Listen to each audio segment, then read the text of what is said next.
सभी को trick centre की ओर से गुड इवनिंग।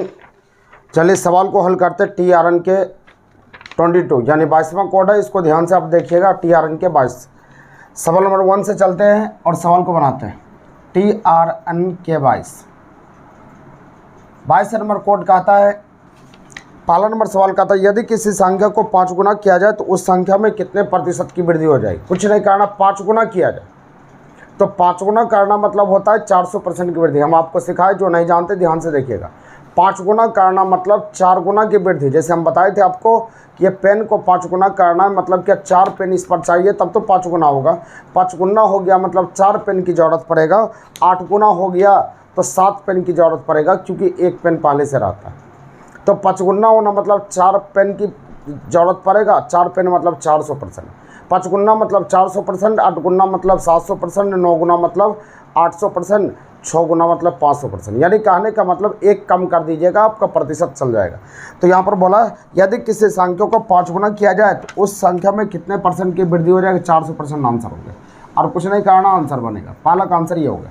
दूसरा नंबर कहता है यदि किसी वृत्त की त्रिज्या को दोगुना किया जाए तो वृत्त का क्षेत्रफल होता है पाई r स्क्वायर।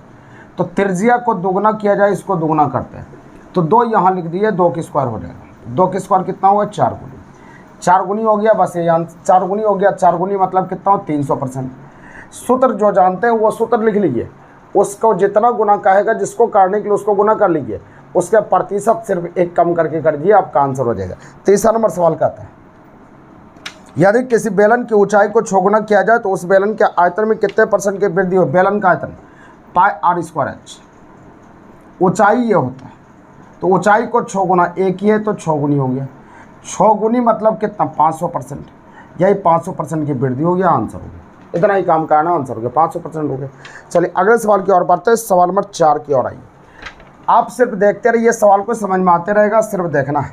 सवाल नंबर 4 पढ़ते हैं, 4 को देखते हैं। 4 नंबर सवाल यहाँ पर कहता है कि यदि किसी शंकु की त्रिज्या को 3 गुना किया जाए, शंकु की त्रिज्या को 3 गुना किया जाए तो शंकु का आयतन 1/3 पाई r स्क्वायर h होता है। आयतन त्रिज्या को बोला तो त्रिज्या को रखना और शेष को छोड़ दिए। शेष को छोड़ दिए तो यहाँ पर कहता 3 गुना किया जाए तो 3 लिख दिए, 3 का स्क्वायर हो गया। 3 की स्क्वायर हो मतलब 9 गुनी हो गया। 9 गुनी मतलब कितना हो जाएगा, 800%। 800% की वृद्धि हो जाएगा, यही आंसर हो गया। 1 कम करके प्रतिशत डाल दीजिएगा, आंसर हो जाएगा। और विशेष हम चैप्टर जब पढ़ाएंगे तो फिर समझाइए। अगला सवाल कहता है यदि किसी विद्यार्थी को दोगुना करने के लिए कहा गया, टाइप चेंज हो गया, ध्यान से देखिएगा। सवाल बोला कि यदि किसी विद्यार्थी को दोगुना करने के लिए कहा गया, बोला कि दोगुना आप कीजिए, लेकिन उसने गलती से 3 गुना कर दिया। हमने आपको बोला कि कोई संख्या का आप दोगुना कीजिए, लेकिन आपने गलती कर दिया, आपने 3 गुना कर दिया। तो इस प्रकार उसका उत्तर 120 आया। मतलब हम बोले कि आप 2 गुना कर लो, लेकिन आपने कर लिया 3 गुना। इस प्रकार यानी जो किए आपने यही किया ना, यही किया, मतलब इस प्रकार 120 आया। मतलब 3 गुना किए तब 120 आया, मतलब 3 किए तब 120 आया। यानी 3 कलम का दाम 120 हो गया, 1 कलम का दाम 40, कट जाएगा 3 बार में। तो आंसर कहता है मूल संख्या क्या है। याद रखिएगा कि मूल संख्या 1 पर होता है, बस आंसर हो गया 40, और कुछ नहीं करना। फिर से सुनिएगा, बनाने का अलग अलग अंदाज होता है, अलग अलग तरीका होता है, लेकिन मेरे तरीके से चलिएगा, आपको समझ में आ जाएगा। संख्या 1 पर होता है। बोला यदि किसी संख्या को 3 गुना कर दीजिए, 3 गुना, 2 गुना करने के लिए हमने बोला, लेकिन आपने 3 गुना किया। 3 गुना किया तब 120 आया, मतलब 3 कलम का दाम 120। 3 गुना किया तब ना 120 आया, दोनों इक्विवेलेंट है। 3 में 120 तो 1 में आपका 40। आंसर पूछता है कि आपके पास मूल संख्या क्या है। मूल संख्या 1 पर होता है, 1 पर हमने निकाला, 40 आपका उत्तर हो गया, यही आंसर हो। मूल संख्या 1 पर निकलता है। चलिए आगे बढ़िए। अगला सवाल कहता है यदि किसी विद्यार्थी को 5 गुना किया जाए, 6 नंबर, यदि किसी विद्यार्थी को बोला कि 5 गुना कर दीजिए, लेकिन वह गलती से 7 गुना कर लिया, गलती हो गया 7 गुना हो गया। इस प्रकार उसका उत्तर 140 आया। मतलब 7 गुना किया तब ने 140 आया, यानी 7 कलम का दाम 140, 1 कलम का दाम 20। आंसर पूछता है तो मूल संख्या क्या था। मूल संख्या तो 1 पर होता है, अभी तुरंत सिखाए, 120 आंसर। देखिए कितना आसान सवाल है, आप जानिएगा तब होगा। आप कोई स्टूडेंट बोलता है कि हम नहीं पढ़े हैं, नहीं पढ़े तो पढ़िए, तो समझिएगा तब तो कुछ होगा। समझिए ये TRN इतना काम करेगा कि आप सोच नहीं सकते। आप मेहनत कीजिए, ज़बरदस्त मेहनत कीजिए, आपको कुछ बोले किसी से लेना देना नहीं है। आप सिर्फ मेहनत करते जाइए, मेरे साथ चलिए और इस पेपर को सिर्फ बनाते जाइए। आपके अंदर इतना एनर्जी आ जाएगा कि आप सोच नहीं सकते। चलिए आगे बढ़ते हैं, अगले सवाल की ओर बढ़ते हैं। अगला सवाल यहाँ पर है, सवाल नंबर 6 पर आइएगा। सवाल नंबर 6 यहाँ पर कहता है, 6 कहता है किसी विद्यार्थी को बोला 5 गुना। अच्छा ये तो 6 तो हो गया, 7 नंबर पर चलना है ना। हाँ 7 नंबर पर आइए, 7 नंबर पर आते हैं। 7 नंबर सवाल यहाँ कहता है कि किसी विद्यार्थी को किसी संख्या का 8 गुना करने को कहा गया। बोला कि 8 गुना कीजिए, लेकिन गलती से 10 गुना कर लिया, गलती हो गया 10 गुनी हो गया, गलती से 10 गुना हो गया। इस प्रकार उसका उत्तर सही उत्तर से 20 ज़्यादा है। ध्यान दीजिएगा, 20 से ज़्यादा आया। 3 टाइप का सवाल होता है, एक ज़्यादा होता है, एक कम होता है। इस प्रकार उसका उत्तर 140 था, पिछला सवाल में बोला तो इस प्रकार था तो तुरंत हम लिखते थे, लेकिन बोला ये ज़्यादा आया तो यहाँ ज़्यादा कितना है, तो बोलेंगे 2 ज़्यादा है तो 2 में लगाइए। 2 कलम का दाम 20 रुपया, तो 1 कलम का दाम 10 रुपया। तो आंसर पूछता है हमको कि मूल संख्या क्या था, आंसर हो गया 10, ये उत्तर हो गया 10। समझ में आ गया। चलिए, जो नए चैनल पर है चैनल को जरूर सब्सक्राइब कीजिए और शेयर कीजिए और कमेंट ज़रूर करना है, लाइक करने में कमी नहीं करना है, ये सब काम करते रहना है। ये काम कर कुछ लिखना है, आपको पसंद आया तो ज़रूर लिखिएगा, नहीं तो फिर लाइक तो ज़रूर सभी को करना है और चैनल को सब्सक्राइब करना है। और एक दूसरे को, जो स्टूडेंट यहाँ नहीं पढ़ता है उसको भी कन्विंस करना है। अगर आप चाहते हैं तो थोड़ा सा इसको ग्रोथ करने के लिए थोड़ा सा न्यू स्टूडेंट जो पढ़ता नहीं है उसको भी कन्विंस कीजिए। और नया बैच स्टार्ट होने रहने वाला है, 1 तारीख के करीब स्टार्ट होगा। तो जितने भी आपके आस पड़ोस में स्टूडेंट होगा, फ्री क्लास चलेगा लगभग 1 सप्ताह करीब, वो आके पढ़ सकता है, फिर एडमिशन कराएगा। तो आप सभी कन्विंस कर सकते हैं स्टूडेंट को। चलिए आगे बढ़ते हैं। अगला सवाल कहता है किसी विद्यार्थी को, सवाल नंबर 8 नंबर कहता है किसी विद्यार्थी को किसी संख्या का 9 गुना कहा। बोला कि 9 गुनी कीजिए, लेकिन 9 गुना ज्ञात करने को कहा गया। इस प्रकार उसका उत्तर सही उत्तर से 80 ज़्यादा। ये सवाल गलत है। 9 गुना कहा, नन ऑफ दिस में आंसर हो जाएगा। तो 9 गुना कहा तो कितना वो ज्ञात किया, इसी को गायब कर दिया। गायब कर दिया तो आंसर ये गड़बड़ है, गड़बड़ है। इसका नन ऑफ दिस आंसर हो जाएगा। ज़्यादा या कम ये पता नहीं चल रहा है। चलिए सवाल नंबर 9 की ओर बढ़िएगा। 9 पर आते हैं, 9 को समझिएगा। सवाल नंबर 9, अगर आप समझते हैं सवाल को तो फिर मज़ा आता है, अगर नहीं समझते तो फिर तकलीफ होगा, दिक्कत होगा। बोला सोहन को किसी संख्या का 8 गुना बोला। सोहन बोले कि 8 गुना आप ज्ञात कीजिए, लेकिन उसने ज्ञात कर लिया 13 गुना, ये ज़्यादा कर लिया। इस प्रकार उसका उत्तर सही उत्तर से 260 ज़्यादा था। 260 ज़्यादा था, यहाँ ज़्यादा कितना हो गया, आप बोलेंगे 5 ज़्यादा है। यानी 5 कलम का दाम 260 रुपया, 1 कलम का दाम 260 बटा 5 करेंगे। बस इसको कटाते हैं 5 बार में और 2 बार में, 52 हो गया। तो कहता सही उत्तर क्या है। अभी संख्या पूछता तो 1 पर निकलता, लेकिन हमको चाहिए सही उत्तर। ध्यान दीजिएगा, हम बोले 8 गुना ज्ञात कीजिए, लेकिन आपने 13 गुना ज्ञात किया, ये गलत हो गया। तो कितना ज़्यादा किए, 5 में 260, तो 1 में 52। तो संख्या पूछता तो 52 होता, लेकिन पूछता सही उत्तर क्या है, तो सही उत्तर तो 8 गुना है ना, 8 ले लीजिए। बस यही आप पर आंसर हो जाएगा। 1 कलम का दाम 52 रुपया, तो 8 कलम का दाम 8 दूनी 16, 6 बाकी 1, 8 पंजे 40, 1 41, आंसर होगा 416। 416 यही उत्तर होगा, यही आंसर होगा। फिर से सवाल को समझिए। सवाल कहता है सोहन को किसी संख्या का 8 गुना करने को कहा गया। उसने भूलवश गलती से 13 गुना ज्ञात कर ले। इस प्रकार उसका उत्तर, अच्छा इस प्रकार उसका उत्तर 260 आया। देखिए हम भी गलती कर दिए, पूरा क्लियर नहीं पढ़े। इस प्रकार उसका उत्तर 260 आया। 260 ज़्यादा नहीं बोला, बोला 260 आया। ज़्यादा बोलता तब नहीं करते, यानी 13 कलम का दाम दिया है। 260 आया जो किया, ज़्यादा नहीं किया। 260 तो 1 कलम का दाम 20 रुपये। तो आंसर पूछा सही उत्तर क्या है, तो सही उत्तर तो 8 है। 8 कलम का दाम 20 गुना 8 करेंगे, 160 होगा। सिर्फ इसको ध्यान रखना, ये उत्तर हो जाएगा, ये आंसर होगा। चलिए आगे बढ़ते हैं। 10 नंबर का था यदि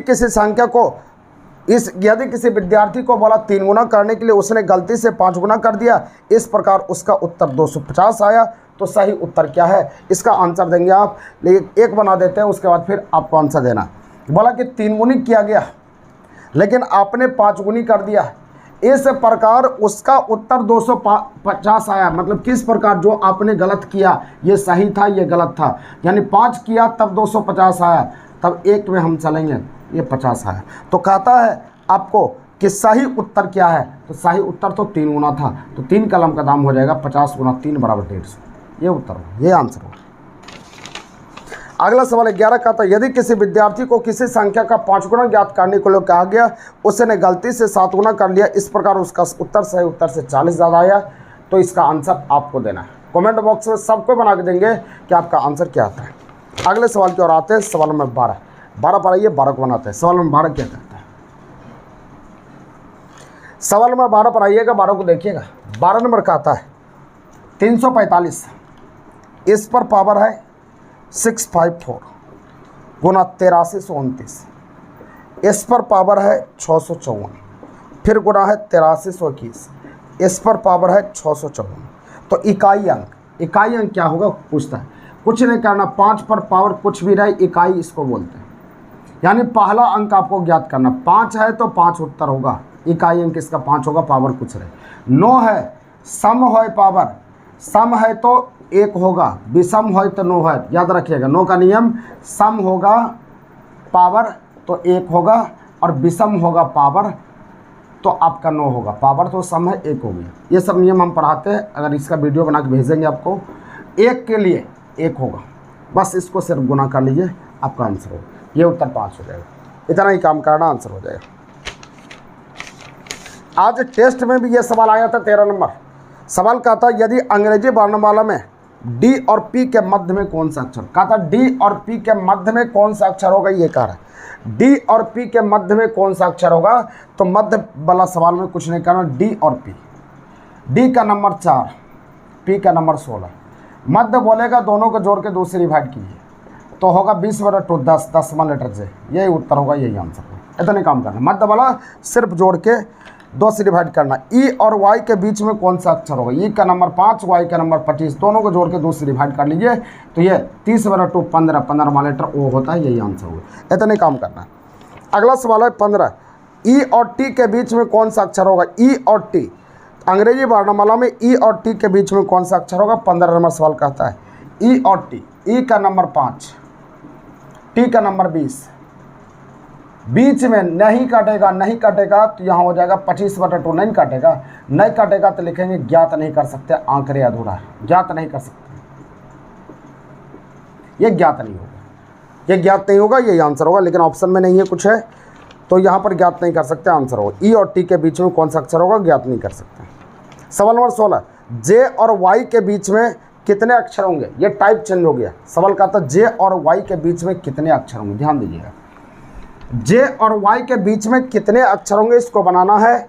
तो सवाल नंबर 16, जे और वाई के बीच में कितने अक्षर होंगे। जे का नंबर 10, वाई का नंबर 25।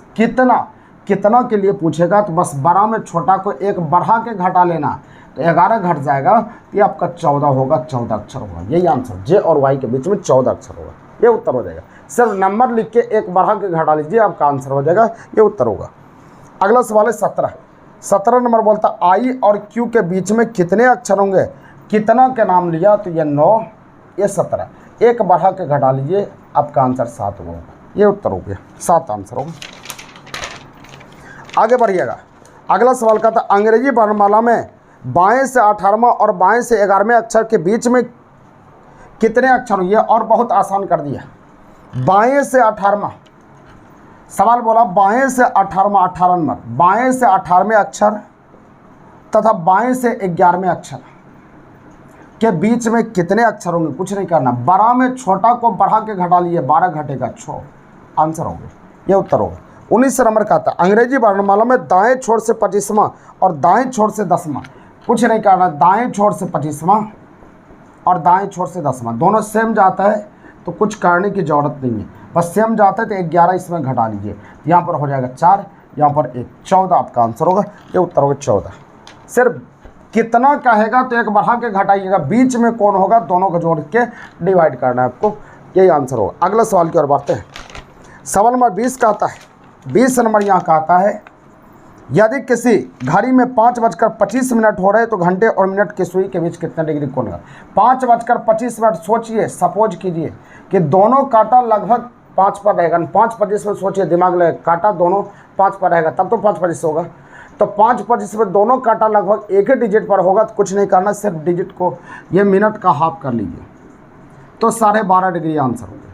जैसे यहाँ कहा था कि 6:30, तो सोचिए दोनों कांटा छोटका और बड़का लगभग एक के डिजिट पर रहेगा तो सिर्फ मिनट का हाफ कर लेंगे, 15 डिग्री होगा। जैसे कहेगा 7:35, दोनों कांटा एक के डिजिट पर लगभग होगा 17.5 डिग्री, सिर्फ मिनट का हाफ कर लीजिए का आंसर होगा, ये उत्तर होगा। अगला सवाल है, यदि किसी वास्तविक समय का काल्पनिक प्रतिबिंब, ध्यान दीजिएगा, यदि किसी वास्तविक समय का काल्पनिक प्रतिबिंब किसी लंबवत दर्पण में 11:20 हो, तो लंबवत दर्पण में आपको काल्पनिक रहे या ओभासी रहे 11:60 में आप किसी भी टाइम को आप घटा लीजिए, आपको उत्तर मिल जाएगा। 11:60 में 11:20 दिया है, घटा लीजिएगा 0:40 हो गया। 0:12 को कहते हैं 12:40 आंसर हो, यानी 11:60 में किसी भी टाइम को आप घटा लीजिएगा, आपका आंसर मिल जाएगा। अगला सवाल, यदि किसी घड़ी में 12:10 हो रहे हो तो इसे लंबवत दर्पण में, बस कर लीजिए ना, 11:60 में 12:10 को आप घटाइए, 12 नहीं घटेगा तो 12 के वैल्यू 0, किसी घड़ी में 12 रात में बजता तो वो 0 हो जाता है, इसलिए 12 की वैल्यू 0 डाल दीजिए, 11:50 आंसर होगा, ये उत्तर होगा।